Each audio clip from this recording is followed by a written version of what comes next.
I know we complain about Britain being quite a wet country, however for survival situation it's quite good.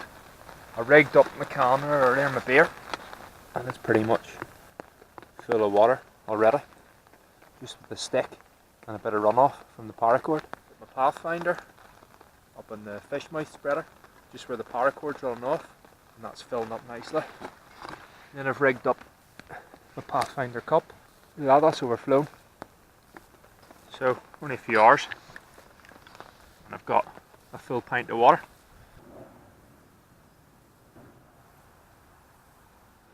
So I put that back after me and my drinking chocolate last night, and it's collected a wee bit, and I've got a full Pathfinder bottle filled, and I've got those 3 cans filled to the brim. Obviously I had to drink all the cans, unfortunately, before they could be filled. Obviously somebody's got to make a sacrifice, you know, and drink that beer, and I took it upon myself, you know, to make that sacrifice, so I could get some water.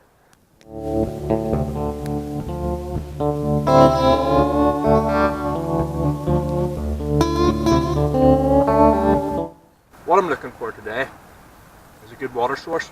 So quite a bit in this video about water collection, as you've seen last night, utilising the rain. The only thing was the water was a tad mucky, and that's just muddy because the water was running off the paracord and the poncho, and obviously it's a slight little bit dirty. Plus running off trees and sticks, there's going to be little bits of dirt you're going to get in. But that's perfectly fine, you know, as long as I boiled it. I've packed my rucksack away, basically I'm going to cache it in one of the pine forests. It's quite hard to see in there, so I can hide that in there no problem. Right, all my stuff's packed away, so I'm going to go on that way, explore and search for a water source. I'll just go through my kit quickly, what I carry for water purification. So getting back to the actual water purification itself, what I will generally carry on me is some water purification tablets. You know, I've got loads of them. I've got some in my food bag as well.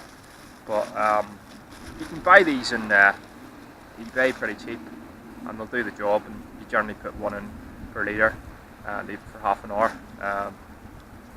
So yeah, that's a good option. You should always carry them on you, just in case. You know, it's something you can just put in initially when you get the water. So this is another good bit of equipment I've got. It's a wee small survival tin.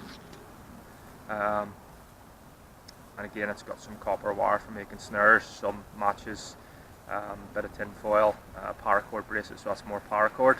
But the main thing in this is this bit of rubber tubing that I can use to put over the water bottle that I'm collecting the water with a sweat rag or a cloth, and that will filter out any sediment when you're putting the water, you know, collecting it. But I'll show you that if I find the water source. It'll be easier to explain it. But it's good to have that, and that keeps the survival tin waterproof as well. It's just a wee mini one. I've got a wee first aid pouch. I bought that in Decathlon. Does the job. And within this, I've got one of my main bits of kit, as well as some first aid stuff. But I've got my Sears water filter. That's about £20. I think I got it for on Amazon. And basically it screws into a lot of bottles, just generic sort of drinking bottles. Comes with this wee straw as well, so you can put that on and drink straight from the source. But yeah, it's quite good, and 99.9% of germs apparently it destroys, so I'll generally use that. And it comes with a syringe that you can clean out as well, to clean it out. So it's a 0.1 microns absolute hollow fibre membrane water filter. So yeah. Another thing it comes with is the wee bottle, wee squeezy bottle. I mean, it's not meant to be that good, but it falls down to nothing, and that can then be placed into my pouch there, as you can see. So I'll carry that on me for emergencies. It's got the wee instructions on how to use there, and then it's got the instructions on how to backwash. 16 ounces of water that can take, but again, the Sears filter just screws into there, and then you can squeeze that, and maybe give that a wee go if I find the water source. That's just a good thing to have for filling up with water, you know. The straw just about fits in there. And that zips up nicely into that pouch, and that stays on me at all times. So yeah, that's what I'll carry in the Bushcraft belt for water purification. So moving on to my satchel bag. It's quite handy having this, it's good for foraging and such. I've got a Coca-Cola bottle. Might be a bit silly me carrying that, but I can use it for collecting water, and also if I get the Sears filter out again. Some bottles don't fit the Sears filter, like Highland Spring I believe it doesn't fit, but the Coca-Cola bottle does. So I mean that crushes down to nothing. You can filter your water that way. Then you can blow into it to obviously expand it, so you can crush that down and minimise room. Another good bit of kit, battle winning bit of kit I've got is my Pathfinder mess kit. And I keep my spork and my spoon in there just to stop it from rattling.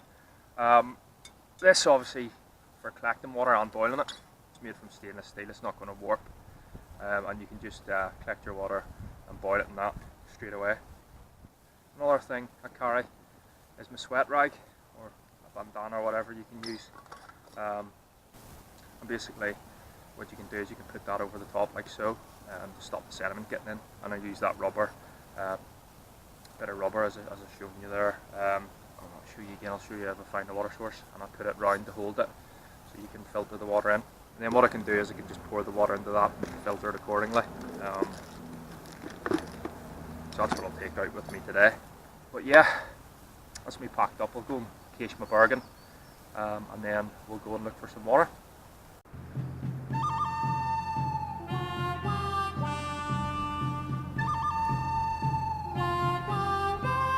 So there's a bit of running water here, but I don't think I'd touch it. It's going through drains and the like, and that sediment at the bottom doesn't look too good. Stuff swimming in it, there's just wouldn't chance it. It's running down there. It's coming out of these marsh lands, so I wouldn't really touch it unless we really had to. And I'd use the Sears filter, and I'd boil it, and I'd probably put a Puri tab in it. And you can see it's quite clear there coming down, but yeah, we'll find a better source.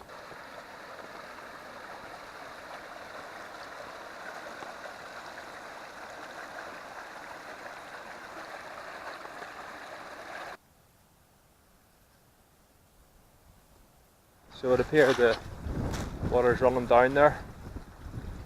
It's quite good, that's filtering it a bit. We'll see where this leads down here.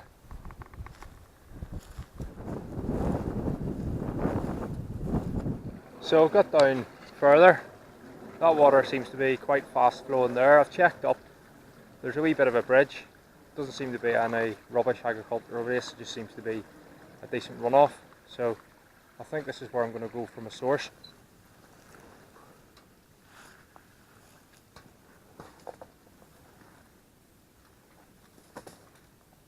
This can be a good spot for hunting pigeons, crows, other animals, because obviously they're attracted to the water source. They help you find a water source as well. They'll generally fly down, they'll be quite heavy, they've come from a water source, and they'll be flying up and high. Not so much flying because their bellies are empty. But that'll generally get the water and potentially food. There we go, that looks pretty clean and fresh, fast running. We'll go for that. So we'll use the Pathfinder with that bit of rubber and my sweat rag first. So I have checked further upstream. Just had a quick look under the bridge there. All clear. No dead animals or any chemicals being ditched or rubbish, so should be fine. So again, we survival tent. Stow that away. Make sure not to lose the lid of your Pathfinder, you're pretty screwed. Just put your sweat rag over the top. Make sure that's all nice and tight. Make sure that's clean, and I'll show you what we'll do from there. So I'm going to go for this bit here, that seems the cleanest, and it's running down there off those rocks. So making sure not to step in the source. make it more dirty.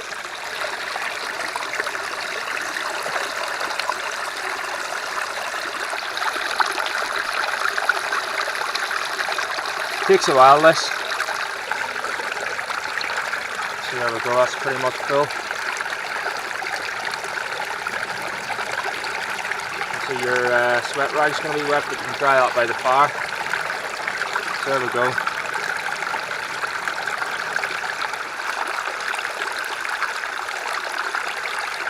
It's good to have a clear bottle, see how clean the water is. It is quite murky, but with the filter and boiling it, that'll be grand.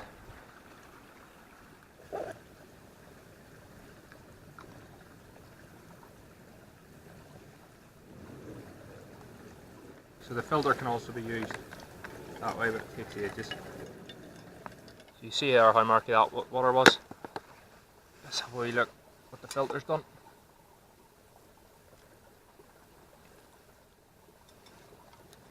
So yeah, that's crystal clear. So that's drinkable, no problem. So you can drink straight out of the filter. And you could always filter it a second time if you're not sure. So it's good as well with that straw that I showed you earlier. You can put that into the water source and drink from it straight away. So have a look and see how good the actual bottle that comes with it is. So that would appear to be quite good. It's quite hard to fill stuff up with it to the brim, but it does the trick. So there we go. That takes quite a wee bit, and that's another container to bring back. And again, it's got a lid which is quite good, and the filter fits straight on it. So you can drink it straight away or filter it into another bottle. Boiling's the best way to kill a lot of bacteria. So at least that'll just fit into my satchel bag. You know, that's a couple of litres of water I've got.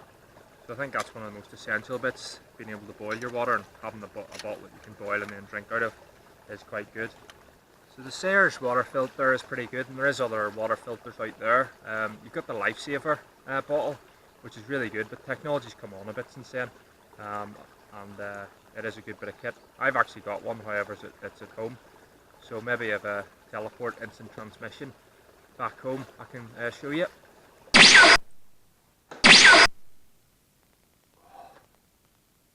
That always stings. Well, that's me home, just so I can show you the Lifesaver bottle. As you can see, what I mentioned there about the size, it is quite big compared to the Sayers filter. Technology's come on quite a bit from when this was made, but it does pretty much take out every single bit of bacteria and filters the water completely clear. This was used in Afghanistan by troops in the ground, and it was basically, as you can appreciate, it's quite hot out there in the summer, and if troops were stuck out with no water, they could fill this up from irrigation ditches. You would definitely get sick if you drank out of without purifying it. So how it works basically is you put the water in like so in the back, and then you pump it and just keep pumping it until there's no resistance, and then that's the drinking part there. And that also comes off, and that's so you can just pour it instead of using the drinking part if you're only pouring it into another vessel. Another good feature the Lifesaver's got as well, it releases when you pump it. There's a wee sponge inside the pumping mechanism, and that can be used to filter, get water from a puddle, squeeze it in like so. So that's quite useful as well. As I say, it is a bit big to be taken out, but it's very good and it does the job. And it was tested quite well in Afghanistan and worked very well for troops on the ground there. It's got this wee carrying handle as well, so that would be quite useful, you know, for slinging easier for yourself and minimising your kit. They're quite expensive to buy online because they're a mega, really good filter. It's got the instructions on it there as well, like most filters do, which is quite handy. But But again, it's too impractical for me bringing out, it's too big. I'll just stick with the Sayers because it's smaller and again cheaper. But you can pick these up on eBay. They're quite hard to get now and they're very expensive. But if you can get hold of one, it's really good, especially for the likes of prepping. One of these is like gold dust really to have, although bigger. If you were on the hoof, you wouldn't be able to pack in your kit as easy. However, if you're bogging in, like some people say they would do, you know, that would be very handy, especially in urban environments as well, with the ability to filter from a puddle. But again, with the Sayers filter, you can just drink straight out of a puddle with a straw. So that's another option. So that's the Lifesaver bottle. So that's that. Obviously I couldn't bring it out with me, so I better get back to the forest. See you there in a minute. So that's me back again, back into the forest, thank goodness. So I'll go and get this water boiled. So you see there I took wee sips of water, and you're best doing that, just taking a couple of sips of an untested water source after it's been filtered, and then waiting a wee minute just to make sure, waiting a few hours just to make sure you're okay. Just what you could do first is put a little bit in your mouth and see if there's any burning sensations, and then gradually take a wee sip, and gradually and so on and so forth take a bit more, just to make sure that you're not going to go down with anything and there's nothing poisonous in the water.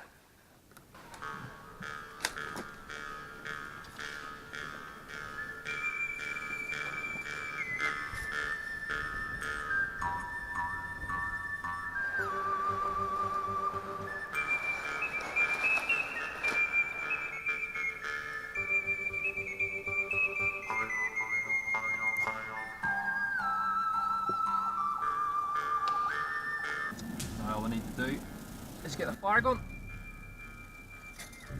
But that would probably be safe to drink now, but I just like to be sure, and you're better doing that anyway.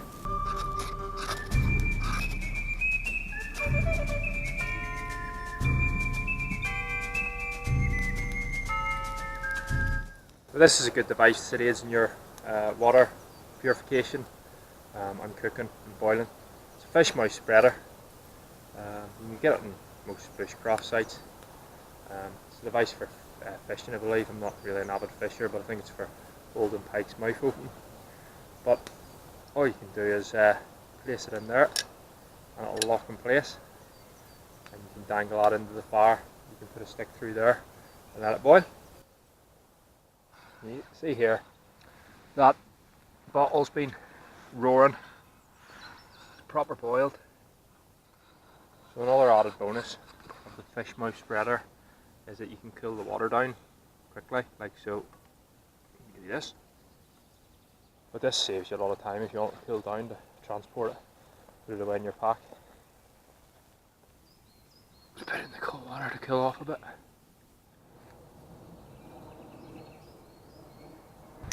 So there you have it, some nice clean drinking water.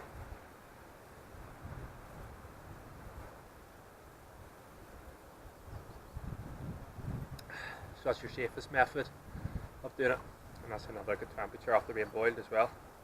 So I hope you enjoyed the video, and as always, stay safe out there and get out there and enjoy the great outdoors. Catch you in a bit.